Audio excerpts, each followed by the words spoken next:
plead innocent of all charges. Talking Elvis, a new podcast. Hello and welcome to episode 15 of Talking Elvis, the podcast. Dun, dun, dun. I'm Vince Wright, and who are you? I'm Ian Gray. Hey. Good evening. Hello, viewers. We've had a bit of a funny week this week. No major bits of news, but we'll come on to that in a minute. What about some thank yous? I meant to send you an email that came to me last night. Had a lovely email, not just a couple of words on Facebook, but a lovely email from Olivia Murphy in Cleveland. This is interesting. Found us because we keep turning up on other people's podcasts. Oh, well, thank you to Jamie Kay and to Goodip and Justin for allowing us on that platform. so brilliant. So she said that she's been listening to those for a while and thought she's caught up from when we started. Yeah. Oh, brilliant! Oh, well done, Olivia. Well done. Thank you. Yes, it's really good. I'm Justin Gosman. And I'm Gurdeep Ladar from the TCB cast. And you're listening to the Talking Elvis podcast. Hi, guys. This is Jamie Kay from the Jungle Room podcast, and you're listening to Vince Wright and Ian Gray on the Talking Elvis podcast. She says before all this podcasting, could have named about 3 songs by the King. Yeah. Knew they called him the King and knew he died on the toilet. And that was about as much as she knew. Which I just think is so right these days. Yeah, absolutely. So thank you very much. Raise a glass. She's brilliant. She's also told us that in the Loving Arms pub, our virtual pub, we should have the Elvis juice, the Brewdog beer. So we're going to do a beer tasting soon. So we'll put that on our list of Elvis related beers for our beer tasting. So watch this space. Well done, Olivia, and thank you very much all the way from Cleveland. That's wonderful. News and views? What have you got? The only thing I had is that it was also, we did mention that it was Gladys's birthday last weekend, the 25th of April. So we did a little bit of that on the Elvis in Cambridge show, which has just gone. But on the next Elvis in Cambridge show, we're going to celebrate the birthday of Anne Margaret, because it was her birthday on, was it Wednesday or Thursday of this week, just gone? So that'd been about the 29th of April, something like that. Yeah. Did you send her a card? Of course, yes. Yeah. That's all I'm allowed to send you here. I've still got that banning order on me. So happy birthday to Anne Margaret, still going strong and still looking great. And how old? Around about 79, I think. I think it was, wasn't it? Yeah. Yeah. So wonderful. So yeah, that's the only news I've got. It was Anne Margaret's birthday. So well done, Anne Margaret. And I'm going to be on the show with you on that. And I've edited up a nice little. I don't want to say tribute. What do I want to say? Homage? No. What do I want? I want a little bit of a potted history of her, should we say? Yes. Yes, indeed. Potted and of course, she got to number 1 in our top 5 Elvis female co-stars. So that was, if you missed it, that was episode 9. And if you have missed it, catch up. I'll just sit here and wait while you listen to it. Carry on. Right? Okie dokie. And we're back. So we did the top 5 leading ladies. That was episode 9. And he's giving the game away who won that one, but I don't think it was much of a surprise. Top 5 fellas we did in episode 13, so catch up on that one as well. So what are we doing today? Well, I think it's about time that we covered the whole spectrum of the Elvis co-stars in all of those movies. And I don't think there's very many podcasts or programs that have done this before, have they? I can't imagine anybody else wanting to, but we did. We did. We're quite happy to take the mantle and take the hit. Absolutely, yes. Somebody's got to do it first, and you heard it here first, or you will have done in about half an hour's time. That's great. So what we've done is we've split this one into one show. So it's the top 5 children co-stars. Indeed. And then we're going to do the top 5 animal co-stars. Now, you never thought you'd hear that on an Elvis podcast, did you, folks? That's right. So I'm going to stand by my vote, and we'll put it out to you lot after. I've had a few replies over the week. I've been teasing this on Facebook of what we're going to do. So we'll see which way this goes. So this was recorded a couple of days ago. Let's have a listen. A little more conversation with TalkingElvis.co.uk. We've done the top 5 leading ladies. The at the Anne Margaret special, as we call it. Yeah, and that was a definite dead cert with the punters out there in the world, wasn't it? Yep. We've put the top 5 guys That was interesting. I enjoyed that. out there. What was your top? What was your top one? I can't remember. It was Mickey Shaughnessy from Jailhouse Rock. Oh, that was it. Yes, yeah. And I came up with Walter Matthau, so we were both in the 50s in the one, so that was good. So, what did we say at the end of last at the show after the end of that? Did say, didn't we, that we were going to do top 5 children in Elvis movies, and also the top 5 animals, or if we could get a list of that big in the next one. And this is a prime example of us following through on a promise, for example, for the first time. It's really good. It has been a little bit of strange research. Some very dodgy Google results came up, but we won't talk about that. We won't talk about those. It was interesting, wasn't it? To be fair, I mean, this was not as clear cut as working on the male co-stars and the female co-stars, was it? Because you had to dig around a little bit here.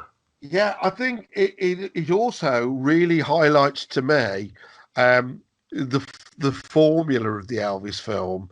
The little cute little kid did become a thing, doesn't it? You know, we say girls dancing around a swimming pool, Elvis in a vehicle of some sort, and the cute little kid, and a lot of the cute little kids were cardboard and dreadful, weren't they?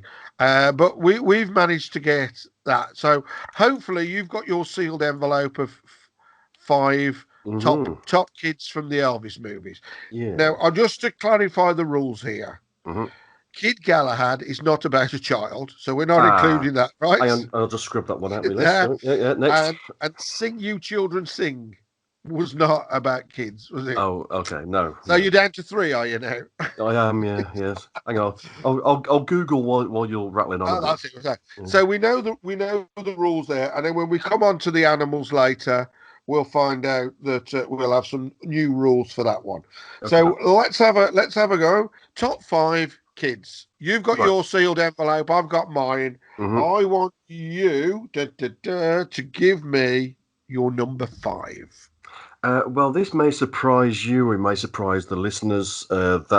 This particular one is as low down as number 5, but really it was a case of having the 5 and then just juggling them in no particular order. So I'm going to go for number 5 as Donna Butterworth. Butterworth, from Paradise Hawaiian Style. So I would be very surprised that was so low, but like you say, definitely top 5 material. Oh yeah, yeah. I'm going to give the game away and say she's my number 4. So only just pipped at the post there. Donna Butterworth. What's the highlight of her Elvis career for you? Well, she's one of the few actresses to actually have a solo song in an Elvis film, which is Bill Bailey. Won't you please come home? Yeah, and I do question as to why a 10-year-old was in a Hawaiian nightclub. Drink. Yeah. Wouldn't have been allowed in today's day. Maybe Hawaii have different laws. Yeah. Well, I'm saying, she didn't drink. She just smoked. It was all right. Yeah, but she was actually in a major part of the movie as well, wasn't she? She wasn't she didn't just appear in a couple of scenes. She was there all the way throughout, pretty much. Yeah, sort of getting lost on the deserted island and all that. Yeah. All the whole hiding the keys thing. So she's really in the leading ladies list. Well, co-star list, absolutely. Yeah, why shouldn't she be? Yeah. And she comes from a bit of an acting background. Apparently, one of her uncles who came from England was in a Carry On film. Yeah, we'll have none of that nonsense. Yeah. you can have that for a pound. How much? Pound. You can have that for a pound. Yeah, you can have that for a pound. Yeah. Anyway, to be honest, she did have a quite a history before that. So she was big. She had a couple of pop hits on her own and was with Jerry Lewis. And I managed to not say Jerry Lee Lewis this time. Yeah, you're well done. And there was also on the. She was with Jerry Lewis. Yeah. And one of his sidekicks, Dean Martin. She was on the Dean Martin show. as well as the Danny Kaye show as well. So, So Danny Kaye, and stay tuned. There'll be more news on Danny Kaye a bit later, I'm sure. sure, Right. yeah. So yeah, she Yeah. was around a bit. She didn't really do much after the '60s, really, did she? Sort of No, went her own way. but she did have an album as an adult out, didn't she, as well, like Yeah. Hawaiian songs. Mm. But she did live on the back of Queenie Wahine and all that, didn't she? Which, you know what, is you think with the title like Queenie Wahine, you think, oh my goodness, what on earth is that? But I actually quite like that tune. It's quite nice. I liked it at an Elvis event 20 years ago when I could dance to it. At the moment, the thought of it scares me silly. Oh my god, it's heart attack territory, isn't it? Yes, but very good fun as well. If Yeah. you're proud of you doing it, it's very good fun. If you don't know what we're on about, folks, then ask anybody who's been to a British Elvis event about the Queenie Wahine dance. It's not so much a dance; it's more of a ritual. War dance. All right. So we're happy with her as number. That was my number 5. Yeah. So your Right. number 5 I'm is... going to give you my number 5, which may or may not be in your list. Vicky Tiu, who was Sue Lin in What Happened at the World's Fair. Yeah, she's my number 3. Oh, good. All right. So we've all got the same pot. This is nice. So the nice thing with her is she's again quite a good plot character. She's How Would You Like to Be is a lovely little dance sequence. Yep. Plays cute to death. I think that's really good. You might or might not have her brothers and sisters in your list somewhere else as well. I've got them on the list, but not in the top 5. Yeah, so we're thinking girls. Yeah. Think of Earth Boy. Yeah, Ginny and Elizabeth Twee or Two, whatever. How are we going to decide on how we're going to pronounce this? Is it Tiu, Tui, or just Two? Well, I think it's Tiu because Tui is the airline. Yeah, or to me, to you. Yeah, it doesn't matter. So I think it's that. So sorry if we've offended anybody, but don't forget her brother was also in the girls. So there's Alex as well. Was he? So yeah. There's the three of them. Well, so quite a family. So Vicky too, as Sullivan. And again, a bit like Donna Butterworth, she actually played an integral part in the actual movie plots, didn't she? Yeah. To a certain degree. So it wasn't just a couple of scenes here and there. So yeah, she's deserving of a top 5. Proper actress, and she went on to marry the governor of Hawaii. So she's not going to worry about not being the greatest actor in the world ever, is she? No. But when it came to her sisters Ginny and Elizabeth, who were in Girls, I've put one word next to their characters. Was it genius? Certainly not genius. I just put one word. It was annoying. Now, I think this is a good thing with looking at the kids in Elvis movies. That phrase pops up a lot, doesn't it? It certainly does. Yeah. All right. So that was my number 5 and your number 5. So that's good. So that was mine. Your number 5 was my number 3, and my number 5 was your number 4. Come on, keep up. Yeah. Well, so I'm going to say number 4. I said Donna Butterworth. We've talked about that. I'm going to just throw in one of my also rans who didn't quite make the grade here. What was it? Vicky Malkin? Can't remember how you pronounce that one. In Here I'm Scared, the girl in Hey Little Girl.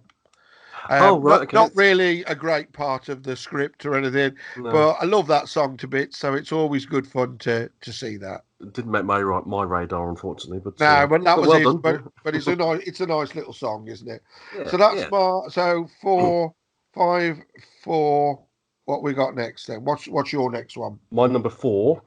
I've gone for a double act here, and they didn't play a great big part, but they were there. They were there in throughout most of the movie, and that was Robin and Gavin Kuhn, who played Teddy and Eddie in Follow That Dream, the twins. Teddy and Eddie, the twins, yes. Yeah. No, they didn't get on my radar. I'd forgotten about them.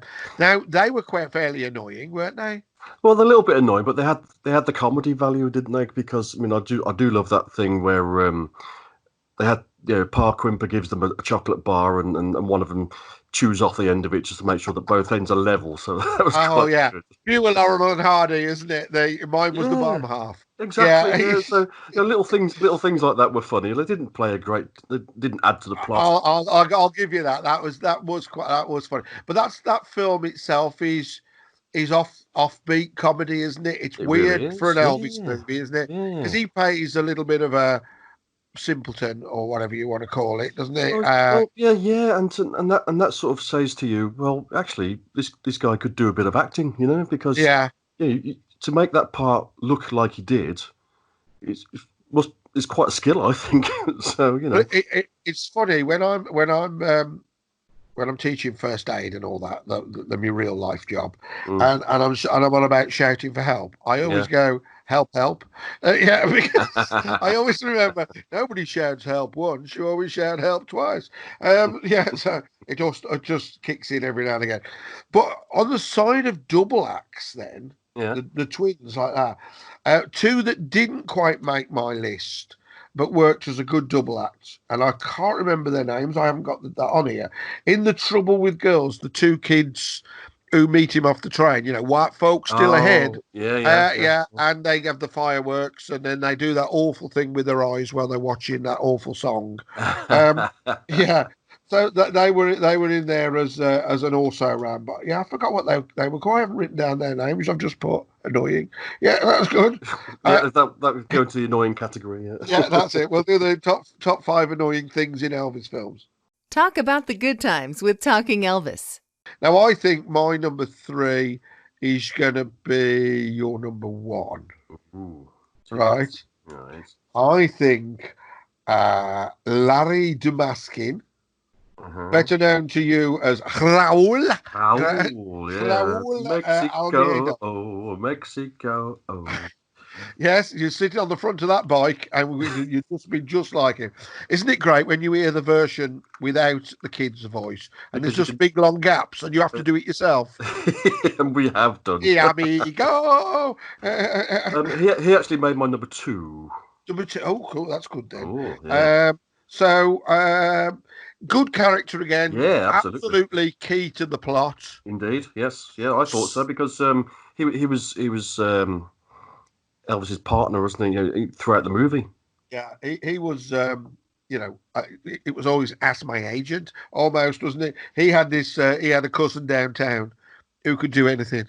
It was almost like a fixer in one of these sort of gangster movies, wasn't he? Yeah. Was he Colonel Tom Parker as a kid? Right? Absolutely. You want dancing chickens? I could get them. That's a brilliant comparison. Actually, it really is, because he was just pulling the strings of everything to do with Mike Wingen's career in Acapulco, wasn't he? Oh, the Flying Wingens! I wish they'd get back together. Yeah. Larry Domison was in another couple of movies after that. He was in 1964's Land of the Blue Dolphins, which I've never heard of. The Rare Breed in 1966, and in his last one that I could find anyway, a movie called And Should We Dive, also from 1966. And that's where the trail sort of finishes, actually. I couldn't find anything else on him until 1983, where he got married, but he didn't say whether he's still with us or whether he's still doing it, or why haven't the fan conventions jumped on this guy and said, come on, let's get him down to Memphis where he can have another interview and another book. Yeah. No, it must have been those Land of the Dolphins that did it then.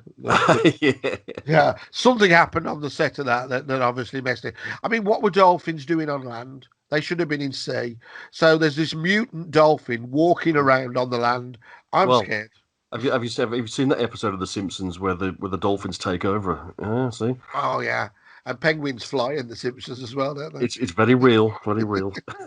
Oh, no, yeah. So my Raoul is your number 2, yeah. Number 2. So we think there. Now, I think when I first started putting this list together, the first thing I thought of was Raoul, and I put him at number 1. And it was after the research that I sort of started to say, no, we'll take that off. So he was I think he was the go-to one in my head. Yeah. Until I did the research. He was very close for me as well, which is why he went to number 2, right as we go to my number 1, which we'll come on to in a little while. But so we've missed a couple of. Well, we haven't missed anything, but I shall go for an honourable mention here, because you've got my number 2 and number 3 and all this. In Clambake, Elvis sings "Confidence," which is another Elvis event song, which should. If you were there at the time, you'd know there was a specific dance to that. But in one of the kids there was a chap called Corbin Burnson, right? Now, if you haven't heard of him, Corbin Burnson, he played an attorney in LA Law, which is a very big sort of American series. He played Arnie Becker in 171 episodes, so he was there for quite a while. So mainstay in LA Law. I didn't watch it personally, but there you go. That's Do you know, I did, but I don't remember that. But it was a long time ago, wasn't it? Yeah, it was in 80s and 90s, wasn't it? Yeah, it was like I must have watched it because I fancied one of the girlies, but I can't remember which one. I'll have to look that up again because I don't remember the plot at all. So that's about the biggest one I can come out of. That's a nice honourable member. So that was your number 2. Do you want my number 2? Yeah. Yeah. So my number 2 is obviously our close personal friend. I know this one then. So we know where we are here. Victoria Page Meyering, the little girl in Speedway. Speedway. Your time hasn't come yet, baby. Yeah. Absolute little cutie on that one. Key part of the plot. Yeah, to a degree. To a degree there, and a decent little actress, but she'd got it in the blood again, hadn't she? She'd already, at this great age, she'd already got quite the career with the Danny Kaye show. And we know all these stories because we interviewed her a while back for the radio show, didn't we? We did indeed, and it's also appeared on a podcast from a few weeks ago when you had a loss of voice issue and we couldn't record. So you whacked that in. So I think I can't remember which episode was it, number 6 or 7 of Talking Elvis? Yeah, it's "Sweet Child of Mine" was the title of it, wasn't it? Yeah. Yeah. So go back and have a listen to that. Have a listen to that because she's really interesting. Yeah. She does all the conventions now, but he's still big in the entertainment world. On the other side of the camera, which is interesting. Yeah, goes into producing, didn't she? Yeah, so that was really interesting that she's still at it and still has the little costume, and and she was also one of those that we get on here that I have no problem with. We'd be very lucky to talk to people who were decent. We never come away thinking, oh, they're up their own, what's it, do we? No, not at all. And she was one of the genuine ones, wasn't she? She came across in your interview as extremely level-headed, extremely, well, this is what I did, but also did other stuff as well, but it's lovely to be able to tell these stories, and that's how she came across as just a genuinely nice person. Yes, absolutely. So is it nitty-gritty time now? Well, hang on. Before we move on to the nitty-gritty time, an honourable mention for another one of the little girls who was in Speedway was Charlotte Considine. I don't know which character she played or whatever, but I think she was in the same family group as Victoria Page Meyering. And she went on to be a school teacher in Little House on the Prairie. Quite a few episodes. I think it was about 3 or 4 seasons she was in on that one. And go on. Didn't we come across somebody else who was in Little House on the Prairie as well? Probably in one of our other. So that might be a whole episode again. Yeah. Yeah. And Charlotte Considine Stewart's, to give her a full sort of maiden marriage name. I'm not sure which order that is in around. Maybe 8 from 10. Yeah, if this goes ahead, she's going to be at the Memphis Mansion Garden Party in Denmark in August. If this goes ahead, so she's one of the guests there. So hopefully, if that goes ahead, we'll be there. Well, I'll be there, and we can have a word with her and watch this space. You never know. Oh, that was slick. Mm. We don't just throw this together, do we? Oh no, I've done a bit of this. So have I heard your 5-2, and you've heard mine 5-2. Indeed, and we've crossed paths here. Now, but what would you put money on? You know what I'm going to say. I'm not sure I would. I'd maybe put an each way bet on it, but I certainly wouldn't.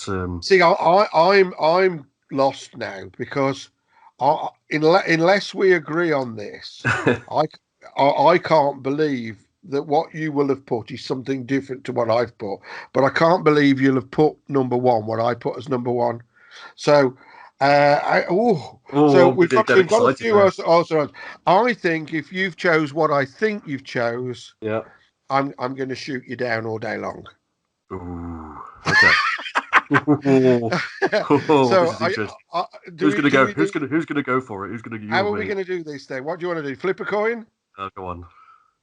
Have you got a coin? No. Oh, well, you know what? Since it's lockdown, I haven't Yeah. had a speck of cash in my wallet. I've got a coin. I've got a euro next to my. I've got 10 cents here. Are you ready? So, heads or tails? I'll go Ready? tails. You're going to go tails. Could you hear that at all? Yes, yes, That yes. wasn't a sound effect. That was a real one. So, yeah, you go first. Okay. So, the number one top child in the Ian Knows Best rules is. Kurt Russell. Thought so. Yes. Was that yours as well? Not at all. Now, Kurt Russell doesn't get an honourable mention. Carry on. Go on. Go on. It was Kurt Russell's first movie appearance ever in his career. And he was the little lad in It Happened at the World's Fair who kicked Elvis and had the great line, adults, they're all nuts. And then kicked him again later on in the thing. Now, it's only a bit part role. It's sort of integral to the plot, well, how Elvis would get to meet the nurse, Joan O'Brien, as it was, in that movie. And he also went on to play Elvis in the TV series 1979. Yeah. Which was, it was all right. There was nothing special about it. It was a bit sort of hammy, wasn't it? But he also, for me, one of the greatest movie things I've ever seen is from a pretty ordinary movie called 3,000 Miles to Graceland in 2001. And basically, they dressed up as Elvis in a convention in Las Vegas in order to do some robbery and all this sort of stuff. Excellent movie. But at the end of the movie, over the credits, he lip synced to Elvis Such a Night, and I thought that was just tremendous. So Kurt Russell gets it for me. So I think he's a fan as well, which I love. I love all of that, and I knew that was your number one, but I'm shooting him down, not you. I'm shooting him down because he's had a great career, but it's like looking at the Vincent Prices and the Charles Bronsons and the others. Was he that good for Elvis? Did he stand out? Does he stand out more than Donna Butterworth? I think in an iconic way, because he only did 2 scenes. There's less to remember, so that that becomes very prominent in my memory, anyway. Yeah, no, I think I think we only know him because it's him. I think if that had been Fred Bloggs doing that line, every chance, it would have been forgotten. No, I'll give you that one. That's every chance. Yeah, but I didn't think you'd put him in. I thought he'd either be number one or not. And when I got to your number two, I thought that's the only way to go. You're going to equally shoot my number one down. Well, the thing is, we've gone through this list, right? And I've got all these things written down that I've got there. And I'm thinking, what the heck if Kurt Russell isn't your number one? What isn't this? I've no idea. I'm really looking forward to this one. Come on. Yeah.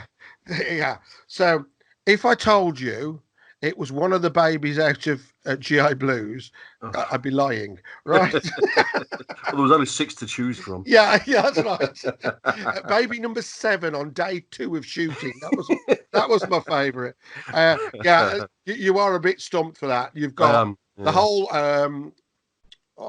wooden heart sequence where all the kids are singing. Yeah. Probably somebody from LA Law in that. I don't know. Right. So no, that's not that one. What others have I got on my nearly ran list? I'm not going Blue Hawaii when and he goes, I don't rob cradles. No, she wasn't a child. We're not going down that route. What about Can I Play With You in the same movie? No. But that would have been a good one. Yeah. Right, I have gone, like I said, I thought Raoul was number one. And then I thought, Victoria Page Meyerink, I really liked her bit, and I like her. I thought Victoria Page Meyerink would be your number one, but on the basis that you'd spoken to her. Yeah, because I'm that shallow. Now, my number one, I have taken from obscurity to put in. Uh-huh. Only one film she did, but I love her role in it. I think she's probably not the greatest actor, but it was so well edited, probably overdubbed. It was so good, and I shed a tear, I must say. Yeah. My number one has to be Lorena Kirk. Yeah, I've got You the got right it? written down. Yeah, In Change your of own head. Habit. Yeah, Change of Habit, Amanda. That's Now, it. Yeah. I put her to the top of the chart in the end. I think as a little kid, she played this autistic child really well. Yeah. The whole struggling when he's going, love you, and all that, and she's kicking. Now, I'm sure the screaming isn't her, it's overdubbed after, but the editing is that one. And it rips me apart, absolutely. And she outacts Mary Tyler Moore any day of the week. It is an outstanding bit of acting, isn't it? Yeah. It really is. It's the most intense acting we've seen in probably any Elvis movie. Yeah. I mean, what from Elvis is a doing, co-star, yeah, their interaction. He's clenching this kid and trying to make her better, and he's oozing love out at her, and she's kicking and screaming, and Mary Tyler Moore's holding her legs, and the mom's there and has to be taken out of the room, and this is like, I'm crying buckets. This is drama, isn't it? And it's a proper that this is Change of Habit. We've got to do a whole thing on, because this has prostitutes, rape, fights, drugs. It has everything in. Change of Habit could have been so much more in Elvis's catalogue, couldn't it? Oh God, yeah. Because it was social issues, it was political issues of the day, and then you get this guy working in a poor slum type of area, and having scenes like this with Lorena Kirk. And it was overlooked because by that stage everyone had just dismissed Elvis movies before they even got to the cinema. I remember I hadn't seen that. That was like a film I'd never seen of Elvis. I'd tick them off in my little book because I was an anorak, and I'd never seen that. And I remember them showing a 16mm version at Hemsby back early 80s, and I remember it was chock-a-block, full house, big screen. Predates all the video stuff, and we actually had to sit in the little bar. We sat on the bar. The shutters were down, but there was no seats left, and I watched that for the first time. Yeah, same here. Yeah, we were probably in the same room at the same time. I should think so. Yeah, you had a good seat. Yeah, I don't know. Right. I was there an hour before it started. Make sure I got the front row. But you'd put your cardio over the back of the seat, and I certainly did. But for me, that when I weighed them all up, and I thought, does any other actor, actress of the kids move me? Well, cringe, yeah, smile a bit. But this one rocked it for me. So I think she was only in the one film. She doesn't have the greatest career, but that scene alone and the whistling on the step, I love it to bits. She's my number one. That is an outstanding choice, and one that I actually wrote down, but I didn't sort of consider because only on the basis that the Change of Habit, like I say, everybody had given up on Elvis by then. And the thing is about that is that had that been a bigger profile movie, we would have probably put Mary Tyler Moore in somewhere near the top 5, but we didn't even discuss Mary Tyler Moore in the female co-stars. But I think she's a shocking actress in it. I think she is so cardboard. The other two nuns are way more natural. I think she's shocking in it. So she was never in my girls list. I mean, she's all right to look at and all that, but as an actress there, in the Dick Van Dyke Show and all that, much better. Yeah. But it was a low budget film, I suppose, that she's come in, learnt her lines and come out. I never believed in her like that. Where the other two nuns, great. Absolutely love them. Well, that's well, anyway, your number one child is an outstanding, and I salute you. I really do. Without being totally straight and without any hints of taking the mick or anything like that, I do salute you. That really is well done. He says through gritted teeth. Yeah. Why have I got a strange stabbing pain in my back? Oh These voodoo man. dolls, you can't just take a Stretch Armstrong and stick knives in him and call it Vince. Right. Well, it does solve the 2-meter social distancing problem with Stretch Armstrong, doesn't it? 2 kids can play with 1 toy. Fantastic. Oh, lovely. Oh, good Now, stuff. I think we did quite well out of Mm. that. We got quite a bit out of the kids one. Yeah. Do you think we've missed anybody? Probably. I can't think of any. Let's have a look in my rough notes, because the rough notes is where I started all this thing. We've got kids, Wooden Heart Scene, GI Blues. Didn't do any research on that. We did the Clambake one. I've got one. I've got one on my list. I didn't bring up. I haven't, so I'm going to leave that one to you. And I haven't got his name down. I've just got him in a scribbled sidebar. Huh? In Frankie and Johnny, when he's singing Hard Luck, there's the little kid with the harmonica. Oh, of course, yeah. Yep. Again, I mean, he's not really a key player, which is obviously why we didn't choose him. And he's not really playing the harmonica, but a nice little scene, all the same. Why not? Why not include that as well? Yeah, absolutely. Well, I think that's it. So, Lorena Kirk for me, because I'm right, and Kurt Russell for me, because I'm quite vain. Because I'm wrong. Because you're wrong. Yeah, I'm quite vain on that one, yeah.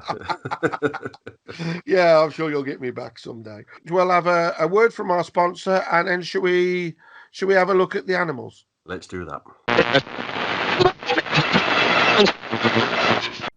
Now, I'm just going to interrupt proceedings here on Talking Elvis to let you know that every Wednesday on Cam FM, you can listen to Elvis in Cambridge with myself, Ian Gray, and his self, Vince Wright. We're on at 6 p.m. UK time, 1 p.m. USA East Coast time, and 9 a.m. Alaskan time. You can also get us 24 hours a day via the catch-up service on www.camfm.co.uk. But whatever time it is that you're listening, you can guarantee one thing. It's Elvis time. Well, that was part 1, and that was the kids. So that came out quite a surprise. There was a few little shockers in there. Indeed, yeah. It's all good fun now, isn't it? And we've done it now, so that's out of the way. So that's move all right. on. And I'm sure it will have the great debate on Facebook again, like we usually do on these things. Absolutely. So it was a bit of a quick one, that one. So I think we've got time in this show to also do, bizarrely, the top 5 animals in Elvis movies. This is just your barrel scraping sound here, folks. This is not scraping barrels. This is how many you've got this time? You had about 17 million kids in that last one. You got down to 5. 7, 8, 9, 10, maybe 11. Good Lord. Yeah. So I'm going to. Yeah. Now I'm going to say, like, well, let's be honest with this. All right. I'm not looking at Elvis pets, right? No. So we're not going for animals that Elvis just had at home. So we're not going on about Rising Sun, and we're not going scatter, and the donkeys and the chickens and the ducks and the whatever. So not those. It's in the movies, isn't it? In the movies, yep. In the movies, and we're not going to look at the westerns and name every horse that the tribe rode in on. Yeah. Because most of them horses we don't know them, do we? We might do. All right. So, okay. So you've got something like that. Well, I haven't got into that. That's exciting news. So I've gone for the best actors, obviously, in animals. And my number 1 is going to be, the top animal that has a speaking part. So that'll be good. Am I wrong to choose the bunny girls in the photography studio in Live a Little, Love a Little? Can I not have them? Because they're not. Technically, are they bunnies or not? Technically, that is incorrect. Yes. All right. So I won't include those as bunnies. We'll do that for another episode, which is going to be you'll have to pay a subscription for that episode. I'm paying already. Right. So my number 5. Right. Okay. My number 5. Uh-huh. I could not find the animal's name in anything. Okay. And it is such a small bit part in the film. Uncredited, was it? Yeah. It was maybe played by Flipper. I don't know. But there was a dolphin. And this dolphin was in what film? I'm going to go Girls, Girls, Girls. Live a Little, Love a Little. What? No. Yes. Was it? Yeah. And the main reason I chose this, right, is It wasn't the greatest acting, but what did it allow us to have? Yeah, you know the blonde girl in '68 Special, Yeah. Elvis and Susan, Yes. Susan Henning. Uh-huh. Well, she's in Live a Little, Love a Little there, isn't she? Did he sing a little less conversation to her? No, Oh, that was Celeste Dudar. right, okay. Feeding the dolphin dressed as a mermaid. Now that's my number 5. Susan Well done. Henning, Miss Teen USA 1965, Wow. was there feeding a dolphin, and anything with her is good enough for me. So she gets a fact of a joint number 5 is a dolphin and a mermaid. What do you Well reckon? done. Well, I think you've got a totally different way to me. This is going to be really interesting, more than I thought. I don't stick to the straight and narrow. Right. What you got for number 5? Okay, number 5. I have got the opening scenes of Love Me Tender. Oh, yeah. Third Horse from the Left. Yeah. Had his own television series between 1961 and 1966, and it's Mr. Ed. No way. A horse is a horse, of course. Indeed, yes. Now, Mr. Oh, Ed. Wilbur. Yeah, see, Mr. Ed's family has got a bit of history here because they were film actors. No way. Yes. No, seriously. The uncle of Mr. Ed, right? So this is like a bloodline thing with horses and whatnot. The uncle of Mr. Ed played the part of another horse, which ran against Elizabeth Taylor's horse in the Grand National in National Velvet from 1944.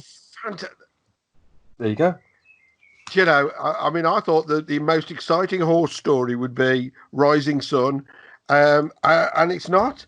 That is, I have never ever. He was in Love Me Tender. There we go. At the very start, one of the first scenes. when he's ploughing the fields and all that. No. Before you get to that, it's when Richard and Egan and all his mates were going around in the circles and stuff like that. Yeah. Mr. Ed. Mm-hmm. Now, I might rip my paperwork up and just say that was number 1 because I am blown away with that one. Absolutely love Ed, that. Mr. Ed ran from 1961 to 1966, so we had all that to come. Oh, fantastic! Brilliant, eh? There you go. Oh, I'm impressed here. We got some stories. So my number 4. Are you ready for this? Yes, come on. Another animal that I didn't quite get his name, so I don't know whether he's called Mr. something or not. And this is now we don't ever, in any of our charts, really ever explore Harem Scarum, do we? That's one of the films I missed off, I have to say. Do you remember that great scene where the leopard goes for him? You've gone for the leopard, haven't you? I've gone for the leopard. And he karate chops the leopard. Yes! And the leopard's on a chain, so all he had to do was step back a foot, and it wouldn't have got him. And you can clearly see this chain, and he comes up and he goes, and he does the karate chop on it. For me, out of pity for the leopard, I think Elvis was unfairly treated him in that one. Yeah, I think we've got to get the RSPCA or PETA out to look at this one. So that was my number 4, I'm afraid. The leopard had bad press. That's a bit of a bizarre one, isn't it? Yeah. Number 4. Superb. I'm going to go for a big bugger here, and he was a big bull called Dominic. Dominic's going to be my number 4. Yeah, I'm going to admit here he's my number 2. Oh, okay. You're right. Dominic was my number 2. So what do we know about Dominic? We don't know anything about Dominic. He probably we don't know who his uncle was or anything. No, I haven't got the bloodline for this one. I've no idea who he was sold to afterwards either. So I think it was McDonald's. Yeah. So he actually had a song about him. Luckily, in the movie, Elvis didn't actually sing the song to the bull. That would have been. He just happened to be in the vicinity, didn't he? Had he sang it to the bull, that would have been the most cringeworthy, most excruciating thing since he'd done Old MacDonald, wouldn't it? That would have been just awful had he done that. But and it wasn't released, was it, for years and years and years? I mean, it was one of those. Elvis was embarrassed about it, and he said he was embarrassed about it. And he'd apparently asked Felton Jarvis never, ever, ever, ever release it or something, hadn't he, as well? I think so, yeah. But this was one of those things I remember buying bootlegs early on, or taping, and this is pre-video, taping Elvis off the telly on a C90 and having Dominic and having to get me double deck tape player to cut out that little bit. Excellent song. Wonderful. Dominic. So there we go. Here's number 4. Yes. So, Dominic, it ain't no bull. That's that's good. But Stay Away Joe's another one of those. It's a bit more adulty, isn't it? The film. It's a bit more. There's a lot more suggestion in that movie, isn't there? Yeah, a little bit of emphasis. So excellent move on that one. That was your number 4, I think. Yes, it was. Yeah. Number 4. I'm going to go number 3, which you've definitely got on your list, but I'm betting it's your number 1. Hezekiah. He's not my number 1. He's my number 2, but he's not my number 1. So yeah. Hezekiah, right? Hezekiah, yeah. Now, Hezekiah has the best job in the world. He has to guard the still. Yes. Because of PAPPY, right? I love him in the films because he's got a singing role. He has indeed. He does a duet with Glenda Farrell, yes. Yeah. I think we can safely say that one is that. So, we've got a campaign for Follow That Dream to release his early stuff. That's good. He's in the film. He's a key part of it. He looks the part. He's the perfectly cast sad dog thing, isn't he? Well, that's the bloodhound for you, isn't it? Yeah, they really do look like that. Yeah, they just look the part. They've got that lovely sort of lolloping woof about them as well. It's yeah, and I just know I wouldn't want to be within 10 foot of him because dogs and dribble. Slobber, yeah, absolutely. Slobber job on that one. Oh god, no, that would be social distancing. I'd have to do there. God, mate, the thought of it makes me tricky. So that was my number 3. Who have you got? My number 3. I'm going to go for a group of animals here, because although they only appeared in one scene, it was a very funny scene, and you got a song out of it. And these are all the dogs that were in the helicopter, in Rick's helicopter, in Paradise Hawaiian style, when he sings "It's for a Dog's Life." Yeah. There's 4 great big dogs there, isn't there? And there's a couple of little, like a Chihuahua and a Pekingese or something like that, and they just appear from all over the place. And it's like, as a kid watching that, it was one of the first Elvis movies I saw actually at the cinema, when they did the re-releases in the 1970s. And I always remember laughing my head off at that scene because the animals were so funny. And who was in the co-pilot's chair with Elvis on that? Can't remember what's her name? It was the other one, wasn't it? No, not Susanna Lee. It's no, it's the dark hair one. Anyway, yeah. Anyway, her and I thought that was one of the funniest things, and I've always remembered that. And it's like, never mind the song, which is okay. We've heard worse songs over the years. Well, yeah, but don't we love the cracking up, laughing version better? Oh yes, we do indeed. Yeah. That's always. In fact, can you play that on the show next week? I think I will. Yes. I think we need that on the radio show because I haven't heard the laughing version of that for a while. Yeah. So a collection of dogs is my number 3. Yes. What is that? What is a collection of dogs? A pack? Hound. No, a pack. Yeah, of course it is. Pack. Yeah, of course it's a pack of dogs. Yeah, a pack of cards. A little more conversation with TalkingElvis.co.uk. Still can't get over Mr. Ed. Right, I'm never going to be the same again. So what was that? That was my number 3 was Hezekiah. Yeah. My number 2 was Dominic. Oh, right. Okay. Yeah. So your number 2 is? My number 2 was Hezekiah. Hezekiah. Yeah. Right. So we're in for the big number 1. Now, who do I think you've gone for number 1? Can't be many left, surely. Well, it just depends how obscure you are. And I am quite obscure. All right. I am going to say my number 1 is Albert. Yes, mine too. Is it? Oh, great. Right. Absolutely, so yeah. Albert is number 1. From the movie? Live a Little, Love a Little. Yeah. And why is he your number 1? Well, he was a big old Great Dane, having a great big daft old lolloping yawn when Elvis is trying to be romantic on a beach. Is always funny. And I love how they use that bit on tour. Yeah, they do. In the middle of the song. Yeah. I think that was funny. Is a big thing. His actual real name is Brutus. We know that, don't we? And he was actually Elvis's dog. And that's an absolute pack of lies. Is it really? Yeah. Well, I read it. I read it in a book. Yeah. No, everybody thought that. I remember that. I remember them saying, "No, he's an actor. He's a proper trained dog, which is why he can do. Because you wouldn't just have your mate's dog be able to do on. That's true. On call. Yeah, I'm actually disappointed with that. Oh no. But and I double checked that before today because I used to think that for donkey's years. Like it was one of those. I'm a boring git. I'm going to tell you a story, and he goes, but no, but he wasn't. Are you sure? Well, yeah, you've obviously checked it. Because Elvis had the damn dogs in the background, didn't he, when he was recording at Graceland in '76? Shoot the damn dog. So he did have dogs in the house. Yeah, no, he had Great Danes, but no, that was an actor.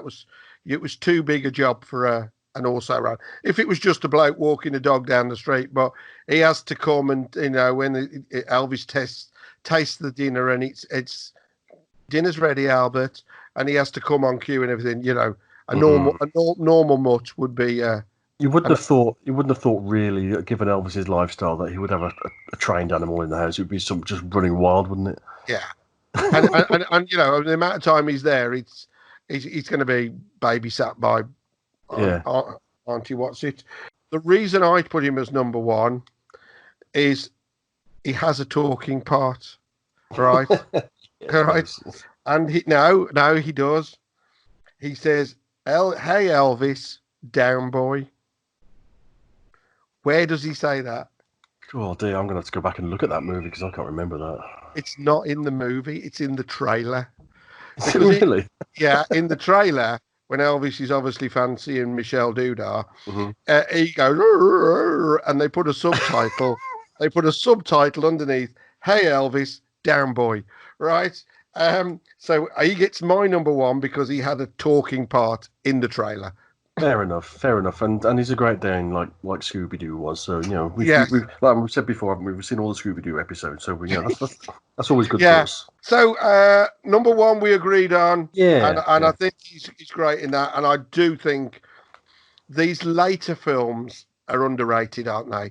These are the more adult, the mature ones. They are more adults with more suggestion, all that sort of stuff. Yeah, and the sort of films that Elvis could have made quite happily had he done more serious roles in the mid '60s. Well, I think he'd have done one or two of these. Just like, I'll tell you what, let's just do this for a couple of months. For a bit of a break from playing Tony Rome or whoever, Yes. Well, isn't that the thing that these days it would have been like Clint Eastwood does. They go make another Dirty Harry, and then you can do something arty farty. Yeah, absolutely. Yeah, it's the same thing, isn't it? Yeah, that would be great. The last of the also rans that I kind of wanted to put in, but didn't quite, was Frankie and Johnny when he's singing Hard Luck. Black cat, keep away from me. And the black cat, good as gold, walks across the set. And I think, nice one, pussycat. And I prefer cats. And the last one, the Vince Everett's Basset Hounds in Jailhouse Rock, where Hunk Houghton. When he walks them. Hunk Houghton took him around every bar within 5 miles or something, didn't he? Or something. Yeah, the Basset Hounds. I'd forgotten that one. Those are a good one. Those are a good also rounds. Any more on your little list? No, that'll be it for me. Oh, I think that was interesting, and I don't know what to believe anymore. That was actually better than we thought. Actually, we thought we wouldn't get 5 minutes out of that. Yeah. So I think we know that's it. So. Also rans Kitty Hawks were a bunch of girls. They weren't actually hawks, so we can't really have them. No, that's for that other subscription show, isn't it? So, the after hours one. I'm happy with that. If you are, Absolutely, that was good. Yeah, it So was, we've done the well top done. 5 kids. We've done the top 5 animals. Disagree as much as you like again. Yeah, And let if us you can, know. Yeah. if you know Mr. Ed or any of his family, we'd like to interview them.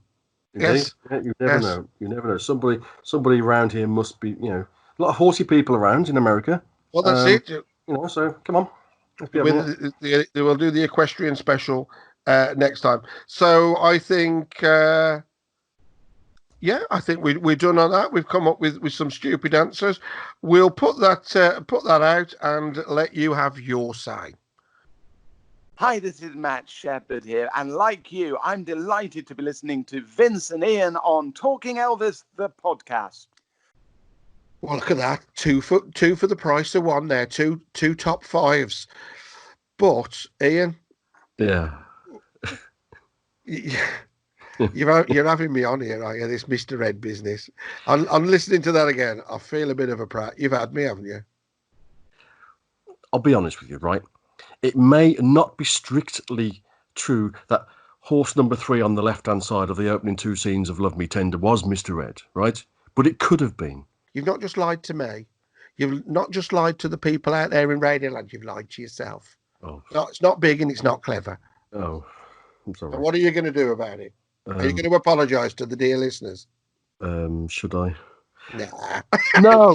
Nah. Not. There's nothing to say that Mr. Ed was not in Love Me Tender, and I'm sticking with that. So there you go. Put that in your nose bag and feed off it. Do you know? I remember at an Elvis disco with Neil million years ago. We he said something, and I said, do you know what, you could tell them anything, because people were in a position of authority. They would believe it, and we went on and did 10 minutes on how Elvis had to get in 16mm prints of Trumpton from Britain because he had to watch them all. I don't know if anybody. It was Camberwick Green. No, he didn't like that because it was racist. No, but it was funny we did that, and it is that the whole Elvis world of stories have grown from that, because how long before somebody tells us that that Mr. Ed was in Love Me Tender? Well, it'll be lovely that it will go round full circle, and this is why the books and the stuff we've had over the years, a lot of it's not validated, is it? It's really weird. No, it's not. No, it's not. So therefore, my theory is conceivable, right? Yeah, but I'm going to put you on the shelf with Albert Goldman. Oh, that's high praise indeed from you. Yeah. For stories I don't want to read.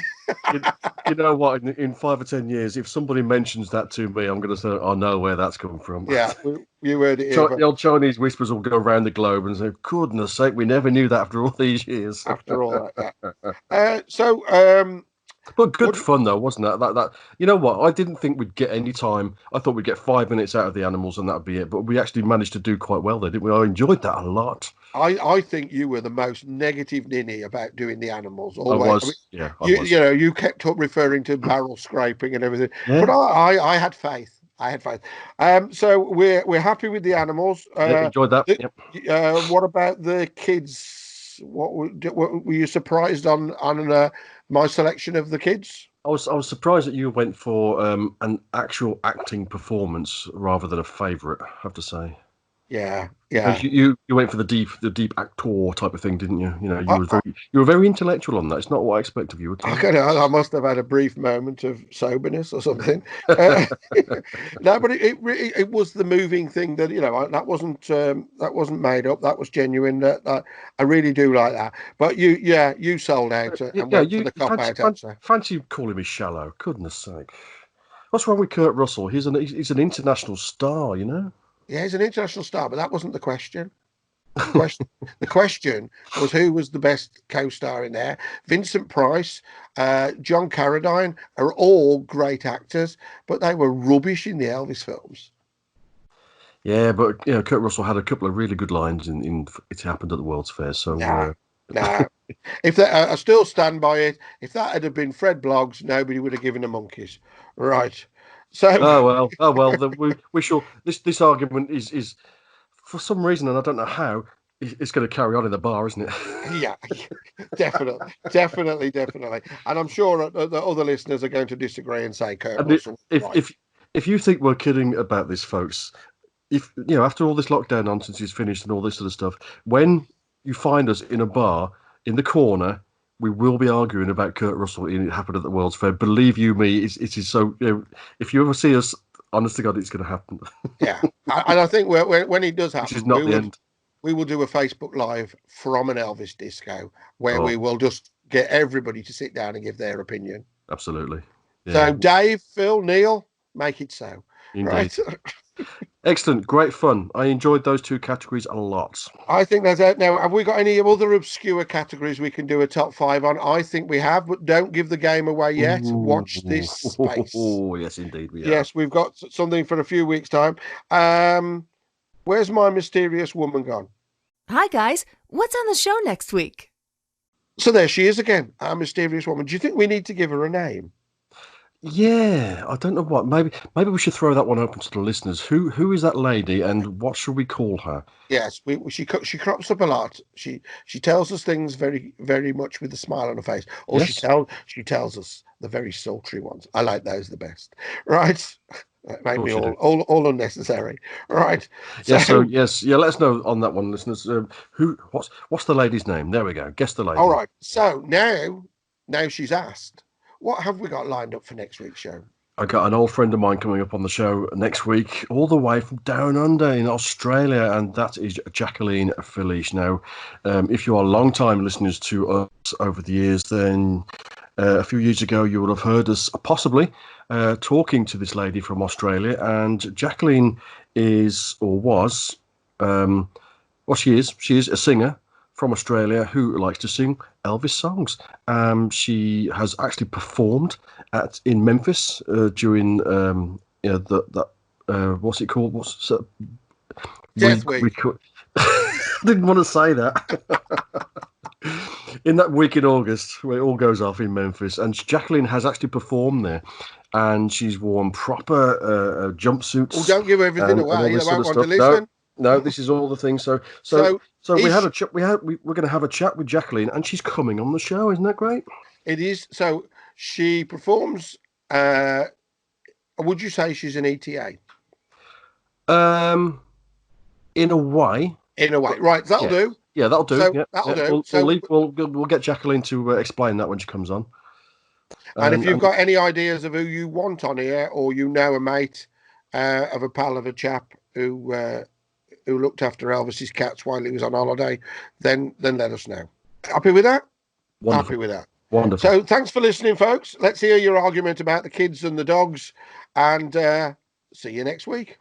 Find us at www.talkingelvis.co.uk or Facebook or YouTube or Spotify. In fact, any place you get your podcasts.